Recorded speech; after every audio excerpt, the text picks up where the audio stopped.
ನಾವು ಹೊರನಾಡಿನಲ್ಲಿ ನಮ್ಮ ಮಗಳಿಗೆ ಅನ್ನಪ್ರಾಶನ ಮಾಡಿಸಿದ್ವಿ. ನನ್ನ ಮಗಳು ಮಾತ್ರ ತುಂಬಾನೇ ಖುಷಿ ಪಟ್ಲು. ಹಾಯ್ ಹಲೋ ನಮಸ್ಕಾರ, welcome to our YouTube channel. ನಾನು ನಿಮ್ಮ ಹೇಮಂತ್ ಶೆಟ್ಟಿ. ನೀವಿನ್ನ ಫಸ್ಟ್ ಟೈಮ್ ನಮ್ಮ ವಿಡಿಯೋ ನೋಡ್ತಾ ಇದ್ರೆ ದಯವಿಟ್ಟು ನಮ್ಮ ಯೂಟ್ಯೂಬ್ ಚಾನಲ್ ಸಬ್ಸ್ಕ್ರೈಬ್ ಮಾಡಿ, ಬೆಲ್ ಐಕನ್ ಮೇಲೆ ಕ್ಲಿಕ್ ಮಾಡಿ ಸಪೋರ್ಟ್ ಮಾಡಿ.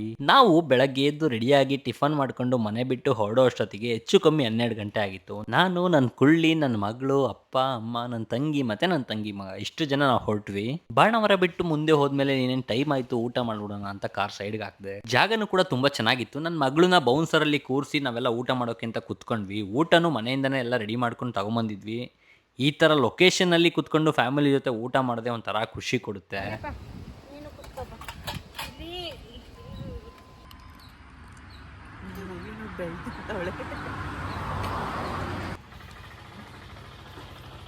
ಊಟ ಆಗಿದ ತಕ್ಷಣ ಐಟಮ್ಸ್ನೆಲ್ಲ ಗಾಡಿಗೆ ಲೋಡ್ ಮಾಡಿ ಅಲ್ಲಿಂದ ನೆಕ್ಸ್ಟ್ ಹೊರಟ್ವಿ. ಬೇಲೂರಿಂದ ಮುಂದೆ ಹೋದ್ರೆ ಬಿಸಿಲಲ್ಲಿ ಸಾಯ್ತಿದ್ದ ನಮ್ಗೆ ಈ ವೆದರ್ ಅಂತೂ ತುಂಬಾನೇ ಸೈಕ್ ಮಾಡ್ಬಿಡ್ತು.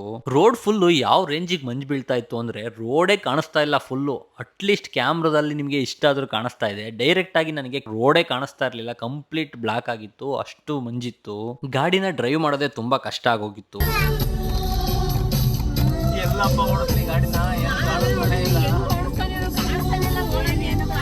ಹೇಗೋ ಅಲ್ಲಿಂದ ಮುಂದೆ ಹೋಗ್ತಾ ಹೋಗ್ತಾ ಮಂಜೆಲ್ಲ ಕ್ಲಿಯರ್ ಆಯಿತು. ವೆದರ್ ಅಂತೂ ಸಖತ್ತಾಗಿತ್ತು. ಸುತ್ತ ನೋಡೋಕೆ ಕಾಫಿ ಮತ್ತೆ ಟೀ ಎಸ್ಟೇಟು, ವ್ಯೂ ಮಾತ್ರ ಸಖತ್ತಾಗಿತ್ತು. ಆ ವ್ಯೂಸ್ನೆಲ್ಲ ನೋಡ್ತಾ ಎಂಜಾಯ್ ಮಾಡ್ತಾ ಮಾಡ್ತಾ ಹೊರನಾಡಿಗೆ ಬಂದಿದ್ದೆ ಗೊತ್ತಾಗಿಲ್ಲ. ಆಲ್ಮೋಸ್ಟ್ ಸಂಜೆ ಆಗೋಗಿತ್ತು. ಬಂದಿದ ತಕ್ಷಣ ಮೊದಲು ರೂಮ್ ಬುಕ್ ಮಾಡೋಕ್ಕೆ ಅಂತ ಒಳಗಡೆ ಹೋದ್ವಿ.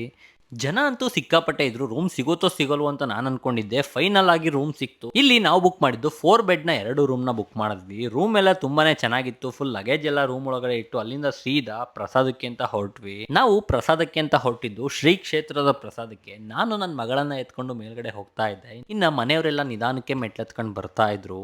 ಜನ ಏನು ಅಷ್ಟೊಂದು ಇರ್ಲಿಲ್ಲ, ಜನ ತುಂಬಾ ಕಮ್ಮಿ ಇದ್ರು. ನಾವು ಬಂದು ಪ್ರಸಾದ ಎಲ್ಲ ತಿಂದ್ವಿ. ತುಂಬಾನೇ ಚೆನ್ನಾಗಿತ್ತು.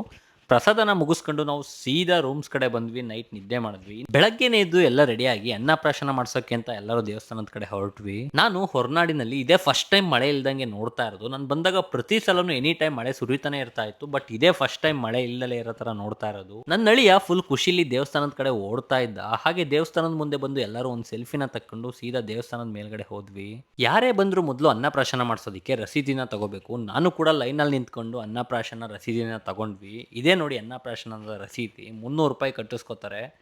ಅಲ್ಲಿಂದ ನಾವು ಅನ್ನಪ್ರಾಶನ ಮಾಡಿಸೋ ಜಾಗಕ್ಕೆ ಬಂದು ಕೂತ್ಕೊಂಡ್ವಿ. ಹಾಗೆ ಅಲ್ಲಿನ ಪೂಜಾರಿ ಕೂಡ ಬಂದರು. ಶರ್ಟು ಬನಿಯನ್ನೆಲ್ಲ ಬಿಚ್ಚೋದಿಕ್ಕೆ ಹೇಳಿದ್ರು. ಸೊ ನಾನು ಕೂಡ ಶರ್ಟು ಬನಿಯನ್ನೆಲ್ಲ ಬಿಚ್ಚಿ ಕೂತ್ಕೊಂಡೆ. ಹಾಗೆ ಇಲ್ಲಿ ಅನ್ನಪ್ರಾಶನ ಮಾಡಿಸೋದಕ್ಕೆ ನಾವು ಒಂದು ಬೌಲು ಮತ್ತೆ ಒಂದು ಸ್ಪೂನ್ ಮಾತ್ರ ತರಬೇಕಾಗಿರುತ್ತೆ. ಬೇರೆ ಏನು ತರ ಅವಶ್ಯಕತೆ ಇರೋದಿಲ್ಲ.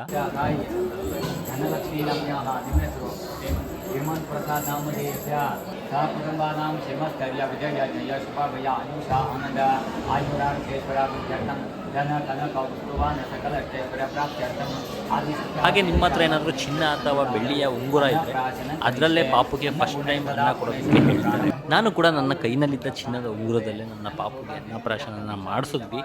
ಫಸ್ಟ್ ಟೈಮ್ ಕೊಡ್ತಾ ಇರೋದ್ರಿಂದ ಸ್ವಲ್ಪ ಮಾತ್ರ ಕೊಡಿ, ಮಿಕ್ಕಿದ್ದೆಲ್ಲ ನೀವು ತಗೊಳ್ಳಿ ಅಂತ ಹೇಳಿದ್ರು. ಅವರು ಕೂಡ ಪೂಜೆ ಎಲ್ಲ ಮುಗಿಸಿ ನಮ್ಗೆ ಆಶೀರ್ವಾದ ಮಾಡಿ ಅಲ್ಲಿಂದ ಹೊರಟ್ರು. ಅವ್ರು ಹೋದ್ಮೇಲೆ ನಾನು ತಿನ್ಸಿದಾಯ್ತು. ನೆಕ್ಸ್ಟ್ ನಮ್ ಕುಳ್ಳಿ ತಿನ್ಸಿ, ಹಾಗೆ ಮನೆಯವರೆಲ್ಲ ಒಂದೊಂದ್ಸಲ ತಿನ್ಸಿದ್ರು. ಇಲ್ಲಿನ ಪ್ರಸಾದ ತುಂಬಾ ಸ್ವೀಟ್ ಆಗಿದ್ದರಿಂದ ನನ್ನ ಮಗಳು ಇನ್ನ ಬೇಕು ಅಂತ ಕೇಳ್ತಾ ಇದ್ಲು. ಕೊನೆಗೂ ನಾವು ಅನ್ನಪ್ರಾಶನ ಮಾಡಿಸಿದ್ದಾಯ್ತು. ಹಾಗೆ ದೇವರ ದರ್ಶನ ಮಾಡೋಣ ಅಂತ ಒಳಗಡೆ ಹೋದ್ವಿ. ದೇವರ ದರ್ಶನ ಅಂತೂ ತುಂಬಾ ನೀಟಾಗಾಯ್ತು. ಹೊರಗಡೆ ಬರೋ ಅಷ್ಟರಲ್ಲಿ ನನ್ನ ಮಗಳು ನನ್ನ ಹೆಗಲ ಮೇಲೆ ಹಾಗೆ ನಿದ್ದೆ ಮಾಡ್ತಾ ಇದ್ಲು. ಹಾಗೆ ಆಚೆ ಬಂದಿದ ತಕ್ಷಣ ನಮ್ಮ ಮೇಡಮ್ ಅವರು, ನನ್ನ ತಂಗಿ ಮತ್ತೆ ತಂಗಿ ಮಗ ಎಲ್ಲ ಒಳಗಡೆ ಹೋಗಿ ಒಂದು ರೌಂಡ್ ಶಾಪಿಂಗ್ ಮಾಡ್ಕೊಂಡು ಬಂದರು. ಶಾಪಿಂಗ್ ಎಲ್ಲ ಮುಗಿಸ್ಕೊಂಡು ಆಚೆ ಬಂದು ಒಂದೆರಡು ಫೋಟೋ ತೆಗೆಸ್ಕೊಂಡು ನಾವು ಸೀದಾ ರೂಮ್ ಕಡೆ ಹೊರಟ್ವಿ. ನಮ್ಮ ಕುಳ್ಳಿ ಮೇಡಮ್ ನೋಡಿ ಫುಲ್ ಮಿಂಚ್ತಾ ಇದ್ದಾರೆ.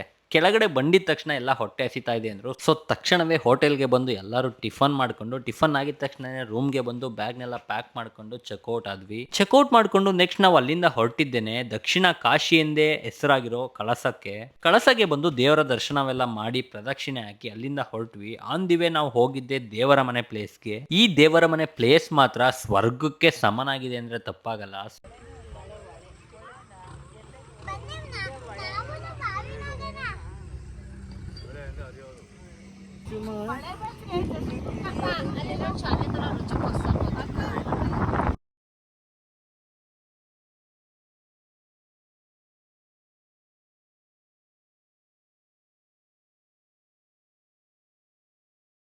ಸ್ವಲ್ಪ ಹೊತ್ತು ಅಲ್ಲೇ ಕುತ್ಕೊಂಡು ಎಂಜಾಯ್ ಮಾಡಿಕೊಂಡು ನಂತರ ನಂತರ ಅಲ್ಲಿಂದ ಸೀದಾ ಮನೆ ಕಡೆ ಹೊರಟ್ವಿ. ಫೈನಲಿ ಈ ಒಂದು ವ್ಲಾಗ್ನ ಮುಕ್ತಾಯ ಮಾಡೋ ಸಮಯ ಬಂದೇ ಬಿಡ್ತು. ಐ ಹೋಪ್ ಈ ವಿಡಿಯೋ ನಿಮಗೆ ಇಷ್ಟ ಆಗಿದೆ ಅಂತ ಅನ್ಕೋತೀನಿ. ದಯವಿಟ್ಟು ಲೈಕ್ ಮಾಡಿ, ಶೇರ್ ಮಾಡಿ, ಹಾಗೆ ನಮ್ಮ ಯೂಟ್ಯೂಬ್ ಚಾನಲ್ನ ಸಬ್ಸ್ಕ್ರೈಬ್ ಮಾಡೋದನ್ನ ಮಾತ್ರ ಮರಿಲೇಬೇಡಿ. ನೆಕ್ಸ್ಟ್ ಇದೇ ರೀತಿ ಇನ್ನೊಂದು ಒಳ್ಳೆ ವಿಡಿಯೋ ಜೊತೆ ಸಿಗ್ತೀನಿ. ಅಲ್ಲಿಯವರೆಗೆ take care, bye, love you all.